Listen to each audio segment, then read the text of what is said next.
श्रियकान्ताय कल्याणनिधये निधयेतिनाम् श्रीवेङ्कटनिवासाय श्रीनिवासाय मङ्गलम् लक्ष्मी सविभ्रमालोकसुभ्रूविभ्रमचक्षुषे चक्षुषे सर्वलोकानां वेङ्कटेशाय मङ्गलम् श्रीवेङ्कटाद्रिशृङ्गाग्रमङ्गलाभरणाङ्ग्रये मङ्गलानां निवासाय श्रीनिवासाय मङ्गलम्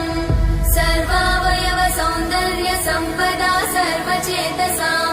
सदा सम्मोहनायास्तु वेङ्कटेशाय मङ्गलम् नित्याय निरवध्याय सत्यानन्दचिदात्मने सर्वान्तरात्मने श्रीमद् वेङ्कटेशाय मङ्गलम्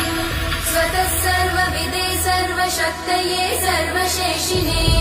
सुलभाय सुशीलाय वेङ्कटेशाय मङ्गलम्।